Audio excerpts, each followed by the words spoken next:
Yeah,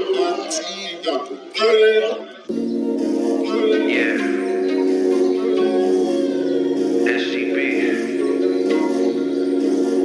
back like I never left, back like I left my keys, you can believe that. Hey, get high, stay low, go hard, get paid, provide, maintain, no pain, no gain, yeah. Everybody wanna judge, but I never hold a grudge, cause I know they couldn't run in my shoes. Bankroll on slow and the hoes on go, y'all niggas can't do what I do. I done showed a lot of love and I back and I never asked for it, I'm cool. When you really on the job, like I'm really on the job. To me, how can you look? Take a look in the eyes of a legend. Mind over matter, let's fight this depression. Let's fight this oppression. Fight back with aggression. This come with your heart, I provide all the weapons. Come take a look in the eyes of a soldier. I drop that real and it spread like Ebola. Man, on my word, I don't know what they told you. I got the weight of the world on my... Let me tell you. Everybody know the name. I'm one of one, I'm a god in my lane. The devil up on me, I'm marching in flames. The Lord at my heart, I got my angel wings. They talk about people accomplishing dreams. They talk about me and the rest of my team. Keeping the G, it ain't always the same. It get complicated like Apple Levine, yeah. Top down, screaming out money, anything. Box out, never let a nigga in my lane. Cropped out, you would get taken out the frame. Dropped out, nigga had to find another way. I don't like what you bitch nigga.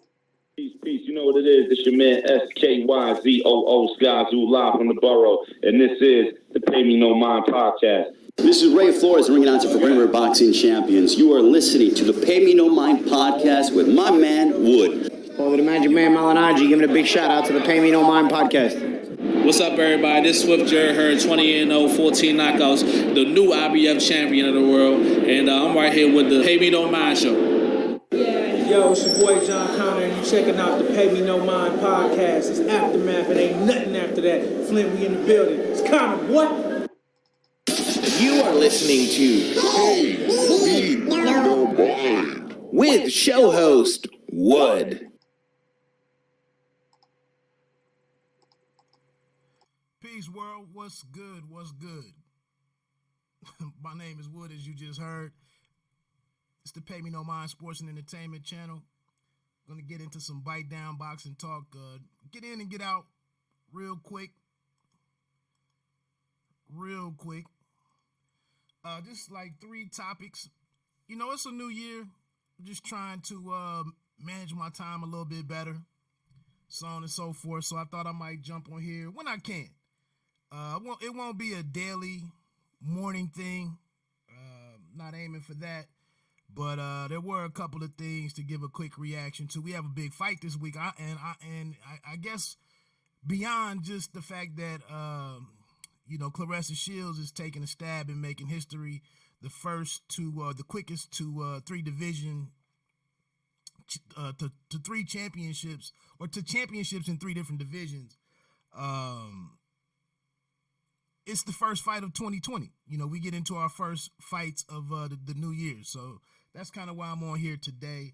But so I'll get into that. I'll get into the Shields-Habazin matchup. The Showtime special edition card this Friday night. There's also action Saturday night, I believe, on ESPN. Has the Jesse Hart, Joe Smith Jr., and then I believe DAZN even has a card. I need to get into the swing, obviously, on my calendar. We'll do that moving forward. My main thing was I wanted to talk about some DAZN stuff, some DAZN news. I don't know if you've seen it or not, but on Boxing Scene, it's Thomas Hauser. The last 2 days, he's published or posted these articles about the part 1 and part 2. Part 1 was a snoozer for me. I didn't think it was the most enlightening bit of information that we could get as it relates to DAZN, but this morning the part 2 came out, and it was a little bit more. It was a little more informative, but kind of nothing that we don't already know. And again, I'm not coming to DAZN's defense. I just had a couple of thoughts. So I'll get into those real quick. I'm doing a little real housekeeping right here real quick. what I do with my notes. One thing that I'm not it's like okay, so one thing that came out in the piece, the most important bit of new information that I think I've seen was the fact that they mentioned in the article 3.5 million the target audience that DAZN thought that they could come out and capitalize on these 3.5 million boxing fans. Now, one of the reasons I'm even on here today in this format is kind of a YouTube mentor that I've been talking to behind the scenes. He kind of encouraged me on a couple things and encouraged me to add a couple things to my game. But he's got a lot of data on matters like this. And we had talked about the size of the boxing fans or the boxing audience in the United States. And I had said one thing, I think maybe I was discussing around 500,000 or something. And he was like, it's not even that big. And we keep seeing these numbers with the pay-per-views at like 225, 250, 275,000. I think what I'm not even sure if that one hit that much, but we keep hearing right around there. And then we see for the Fox programming, for the Keith Thurman and Josecito Lopez fight this year did average 1.6 or something. This Charlo and Harrison rematch averaged 1.2233 or something million. So anyway, like I said, the most astonishing thing when I read this part 2 this morning was the fact that they really thought they could grab 3.5 million people, and I think that was a hell of a overstate. Or yeah, they overstated that in my opinion. But I get to the point that I really feel like nobody really wants to pay for boxing. In all communities, I'm not suggesting or implying black boxing fans. I'm just saying I don't think anybody really wants to pay for boxing. Doing something real quick, making sure something was working. But yeah, I really think at the end of the day, nobody really wants to dig in their pockets. And really, especially in the pay for what it's really going to cost to get the best fighting the best, which is the common phrase that we hear out there. But and if you look at a lot of if you look up at a lot of the stands, if you look in the background for a lot of these fights across all of the platforms, across all of the promoters, you see a ton of empty seats. There's people out there that's constantly posting the pictures about the screenshots of seating charts and tickets, not sold or tickets remaining and all of that type of stuff. So I just think nobody really wants to pay for this. The only thing is this. We see a lot of empty seats in some of these basketball games, the NBA, some of the NFL games. I know here, I'm in Ohio, Cincinnati. If you were looking at from week 7 on, if you were looking at this up in the stands, it was just all green seats. I mean, it looked like it might be 5,000, 10,000 people in there some weeks. I'm a Redskins fan. I'm watching some of those games. It's a lot of empty seats in that one too. But the thing is, those sports can go on without great attendance, great gates. They can somewhat go on because they're propped up by lucrative TV deals. Boxing just doesn't have that. It doesn't have that luxury to fall back on. So, this is one reason kind of why you get Top Rank talking about we got to go overseas. It's kind of mixed, it's a mixed bag for the turnout for for some of the shows that we're seeing on Fox. It's a tough business. It's a tough business. And then the Zone, they're struggling as well, not being able to get the names that they've tried to get, going into some different markets that they've tried to go into without, the right type of fighters to put in front of those groups and whatnot. So it's a tough business. One thing that one personal thought that I was having here is this was kind of like not to get political, but this was kind of like when Obama tried to roll out the Affordable Health Care Act, and I never needed it. I have insurance. I'm fortunate enough to have insurance, so I never needed it. But I just heard about the exchanges that people had to go, that citizens had to go out and register in and get your health care. And where that fell apart was, from my understanding, not enough young people signed up. So, the whole plan behind the Affordable Health Care Act was, you get this large number of people in here, you get these younger people paying, and younger people don't use as much. They won't need to use the insurance as much as the older people who have all the illnesses, the ailments, and all the conditions and whatnot. So it should somewhat balance out. And hopefully, if you have enough people in, it brings the cost of everything down. That never happened. Young people didn't sign up for it, from what I understand. But that's somewhat here, with DAZN's play. And that's kind of one thing that I didn't like about the Hauser piece, is it's kind of taking some shots at DAZN like it shouldn't even be trying to get into the business. When I think there was a void created with HBO exiting the business, I think there was a void created and it allowed them to come in. And I think they've done some positive things, on some levels. It's not perfect, but I think for an individual like me, it was an easy decision. If you want to tell me that I can pay you $100 and you're going to try to, it's got to be a little bit of some good faith in it, right? I give you my $99 at the beginning of the year and you go out and try to get the best schedule that you can get. And then on the other side of that, I think people got to understand they're not going to have the greatest roster right out the gate. So let me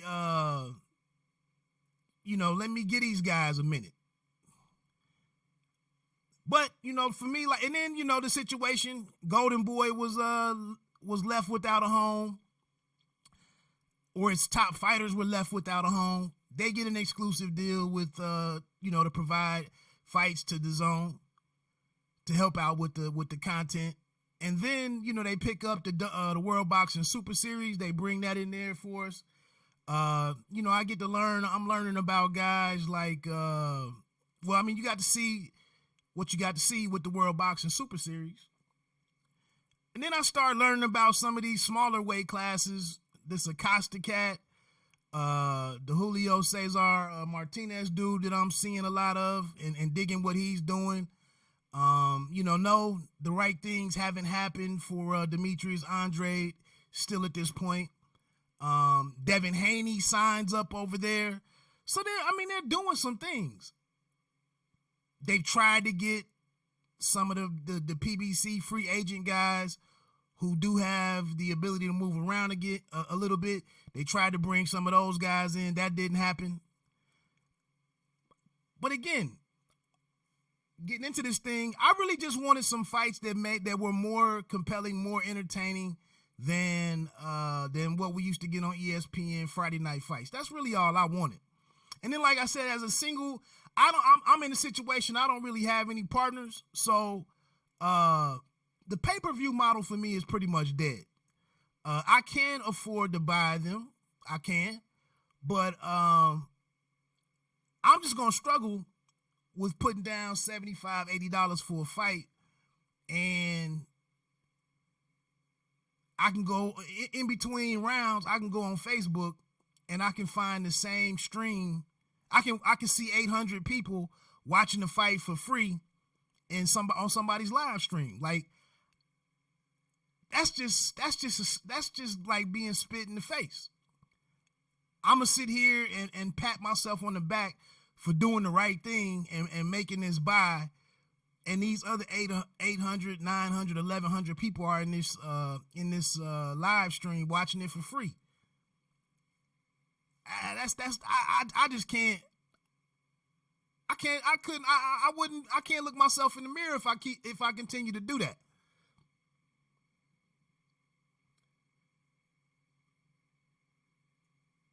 Now, another thing that's a bit funny, in my opinion, is that the family, the community is. I hear several in the community that have a real problem with DAZN because of some of the people involved with DAZN, such as, or mainly an Eddie Hearn, and I get it. I've heard some of the comments. I see some of the fights that didn't happen. I've heard some of the side jokes. Okay, so on and so forth.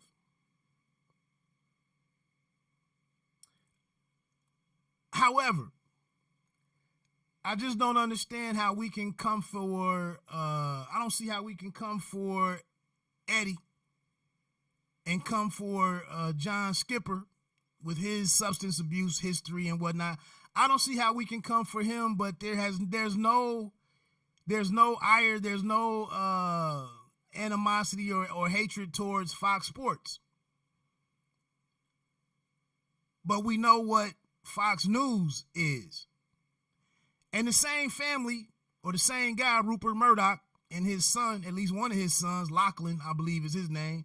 But those are the people that are behind. If you follow the trail enough, you get from Fox Sports to Rupert Murdoch, who's sat back and watched Fox News do what it does, and the way that it reports different stories involving black people. But over on the other side, we're all giddy to support, we unconditionally support Fox Sports. I just don't make that connection personally. Well, I don't know how we overlook Robert Murdoch. Is it Rupert? My bad. Whatever his name, the Murdoch family. And then, lastly, before I get into my Shields-Habazin stuff, when I heard the Billy Wanger cat on the one podcast, I'm not really stumping for other people's content, but when I sit and I get to listen to Billy Wanger, the scheduling or event planning president or whatever, the executive over at Fox Sports, to sit and listen to him talk about boxing, I didn't really feel like he was a friend of the community. And I'm not talking of the boxing world or the boxing fan. I'm comparing him to a person such as Steven Espinosa, who I see him called a weasel, a snake, this and that, blah, blah, blah. You know, I can't say that the guy ever did anything to me personally. I never had to negotiate with the guy on anything, so I can't say that I dislike the guy or, you know, whatever. I don't know him on that level. But at least when I hear Steven Espinosa talk about boxing, I get a sense that his fandom towards the sport, that he approaches it with certain sensitivities and certain concern and understanding for the audience. I also hear him talking about the quality of fights. I've heard him be really pragmatic about the usage of pay-per-views. I was kind of cool with what I heard from Espinosa. In contrast, when I'm hearing this Billy Wanger talk about, well, we just throwing this on pay-per-view, we doing 4 to 5 pay-per-views a year, regardless, you know, with no type of criteria of like because some of these pay-per-views were not, I'm sorry, Porter and Spence, that was a great Saturday night Showtime Championship boxing matchup in 2017. It just was. So, like I said, man, I'm just struggling here now that someone has sat here and tapped into this and said, I'm gonna get involved with boxing because I see the commitment of this audience, and I'm gonna take advantage of it. That's how I feel when I heard Billy Wanger talk about boxing, and I look at some of the other stuff with the presentation of it. I don't know if I'm on board with everything that I've seen. And then, like I said, at the end of the day, the people that are behind it, I kind of got a problem with those people. I think all of us collectively, I think we kind of got a problem with that group of people. But for some reason, we only focus on DAZN and Eddie Hearn. The last thing that I'll say about DAZN, you know, I don't see it. I don't know if I really see it working out in the Thomas Hauser piece. He tried to come back before he got into his conclusion. He tried to put it out there that how Amazon struggled for 4 to 5 years before they finally caught a footing, and they were in the red. They weren't turning a profit. And you know, and now we see what Amazon is 20 years later. So he tried to show some you know, objectivity and you know, report on it the way that he did. But I don't know if I see DAZN, you know, this Blatnick or whatever his name is, the multi-billionaire guy. We know that they've been on Wall Street looking for investors. Blavatnik or whatever his name is doesn't want to spend his own money, seeing the way that the product is being rejected in the marketplace and whatnot. So I don't know if I see them being around beyond into 2021, at least as it is now. We understand the money that's tied up or committed to you know, the big names over there.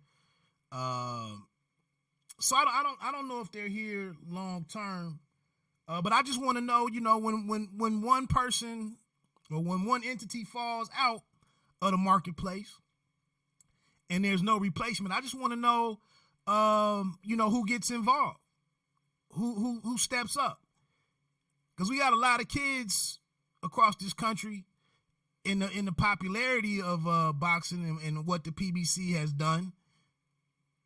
With people seeing more of it on ESPN, and you know, the more kids going down that road and getting involved in it, these kids are gonna need somewhere to go as they become pros. So I just think a lot of opportunity could be exiting the business, and that would be unfortunate for the people that's trying to make a way, you know, in the game. Moving on to this Shields-Habazin situation this Friday night on Showtime from Atlantic City. I think it's from the Ocean City Resort is where this one is. Shields is making her bid to become the fastest boxer in history, male or female, to win, you know, 3 divisions or 3 championships in 3 divisions in just her 10th fight, I believe this is.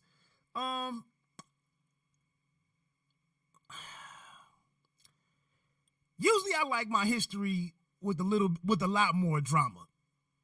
Usually we expect a lot more drama. And we've had our drama with this one going back to the, you know, the weigh-in situation, the weigh-in assault in Flint back in October. You know, I think Claressa has tried to manufacture an angle here to make some rivalry with Shields-Habazin. I think she's a 31-year-old from Croatia, but we don't know her. We never knew Habazin before this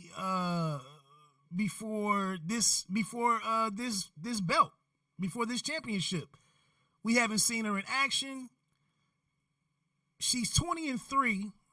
I think she has maybe a handful of knockouts, maybe 2 knockouts. She's been stopped once by a former opponent of Cecilia Brykus, Michaela Lauren. I went and checked her out a little bit. I mean, I give her a load of credit, man. she stepped up. She's accepted the challenge. I mentioned this before. I just don't know where the bigger girls are in America. Raquel Miller, one of the world-rated super welterweights, she was in camp with Habazin for the last 6 months, I think, 6 or 7 months. She's been helping her out getting ready. But that's one American out there. Other than that, you have Alicia Napoleon Espinosa, who's on the card, I think, and her fight will be televised Friday night. She's a super middleweight who didn't want to fight with Claressa when she was up there. And now, Franchon Cruz DAZN is trying to chase, she's trying to chase Alicia, the Empress, down. That's going on. But there's just nobody, there's no opponent out there that we have any familiarity with for T-Rex to fight. So we get this contest Friday night. It's for 2 of the titles as super welterweight. I think the WBC belt is in there. My apologies, I can't remember the other one. I thought it was 3 different titles. Maybe I don't know. They up here in these weights, and even if you looked at the a couple of weeks ago down in Louisiana, they had the tournament to get into the Olympics, the amateur tournament. I don't think there was a weight class above welterweight. So it's like there's nothing even in the pipeline, that we can look forward to in a couple of years. There's nothing on there's nothing. The cavalry's not coming, and this is kind of why you have Claressa looking to fight Amanda Nunes, who they've invited to sit ringside. That's why they keep stoking that, because it's going to be more lucrative in all likelihood, it's going to be more lucrative for Claressa to move down to pursue that fight than anything in the pipeline for her to face somebody. But looking at Habazin, like I said, I got to tip my cap to her, man. She's traveled all over the place trying to get prepared for this fight. Steve Upshur, former, looks like the guy's fought everywhere from lightweight up to super welterweight himself. I think he might even had a middleweight fight. I think he's been a little bit more inactive the last 2 years, but he's stepping in as the head trainer in place of James Ali Bashir. With the ordeal, this fight has been postponed 3 times. So, yeah, it looks like Habazin has went on the road. She's traveled. She stayed away from her homeland. She can't speak English. She brought in, like I said, Miller to help out. There was also some other girls in camp with her. I'm not too familiar with them. Looking at her, she seems to be aggressive. She seems to look to bang. But again, if she's going to stand back and try to box Claressa for 10 rounds, I didn't see anything. She's not a graceful or slick. I mean, she's not a slick boxer. She's not a horrible mover, but she is a little, I don't know. She's got an awkward, I think she's going to put up more of a fight than Christina Hammer, though. I really do. And I'm hoping if she can't do it skill-wise, I'm hoping that there's more of a fight just from the fact the bad blood that's built between these two over the last, through these 3 postponements. But at the end of the day, man, I think Claressa is just far more advanced offensively, and her defense is improving.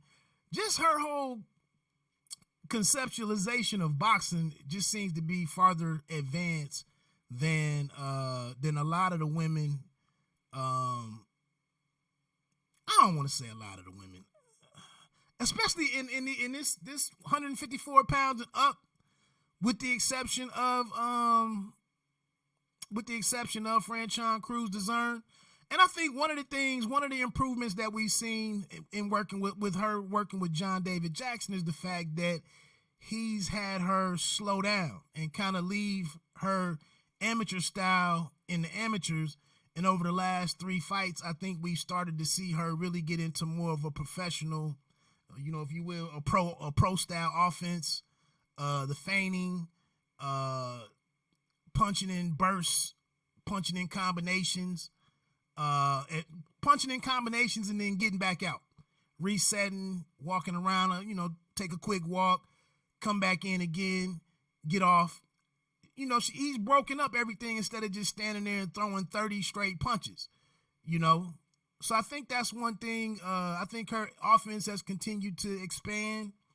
And I think defensively, I want to say that's just like a personal thing for her, that she's looked or attempted to or committed to shoring up things in that area. She has the head movement, great anticipation. She's just on a different level, especially than these European girls. I mean, that's my opinion. So I don't see Habazin doing a whole lot, making a whole lot of noise. Like I said, I think maybe at some point she looks to rumble a little bit and they can mix it up. But again, as we saw with Hammer, once you're in the ring with Claressa Shields and you start encountering her offense and the things that she's trying to do, and then she starts mixing in the defensive technique that she has and managing her range, spacing, anticipation, and the reflexes and everything, she's just a handful. And I think she's going to be too much for Habazin. And I don't know. I see it was damn near a sweep against Tori. I can't think of her last name. But Hammer, she had the difficulties with Hannah Gabriels, who's also, that fight was at middleweight, but she was a unified super welterweight champion before that fight. So yeah, man, like I said, I'm excited for the action Friday. Also on that card, like I mentioned, was Alicia Napoleon Espinosa. She just got married like 6 months ago, I think. Her, and then in the co-main event is Jerron Boots Ennis against Bakhtiar Ayubov, which should be an exciting fight. Ayubov is a big puncher. He puts a lot into every punch. Little height differential there. Like I said, Boots is more of his angles and quickness. His creativity is, I expect it to be, his length is going to be a problem for Ayubov, but that should be an exciting fight. Boots will be going for his 25th win. I think he's made it known he's looking for his 23rd knockout. And like I said, I think the card should be pretty decent. Saturday night on that ESPN card with Jesse Hart and Joe Smith Jr. Jesse Hart has let it be known that he plans to avenge the way that Joe Smith Jr. dealt with the ending the career of Bernard Hopkins, the Philadelphia legend. So that's kind of what the angle that's going on there. I want to see what Bomac does with Steve Nelson against Kim Chilik. I think might be the co-main event on that one. I see a lot of talks about Bomac being, one of the prominent trainers overseeing the turnaround of Jamel Herring. And I think it's good that you have 2 world champions. But, if we're going to talk about best trainer out there, you got to do it with several guys. So let's see what Steve Nelson does against Chilik, who's a pretty decent fighter himself. So that'll be pretty decent. But, so yeah, that week, like I said, man, the schedule jumps off this weekend. I'm excited for we had a week off, which was actually a good thing, because we had some exciting an exciting wild card weekend. So boxing probably wouldn't have been able to compete with that too well anyway, especially in the first hour, or the first hour that any boxing would have been on, with those games ending, later in the night and whatnot. But look, man, let me get ready to get on out of here. Like I said, I'm not going to be on here every morning. I just wanted to jump in here for fight week of Shields and Habazin. And then go out there on Boxing Scene and check out check out the piece with by Thomas Hauser on DAZN. Hey, look, it's Bite Down Boxing. Don't let them count you out. Pay me no mind, sports and entertainment. You don't have to be great to start, but you have to start to be great. Peace.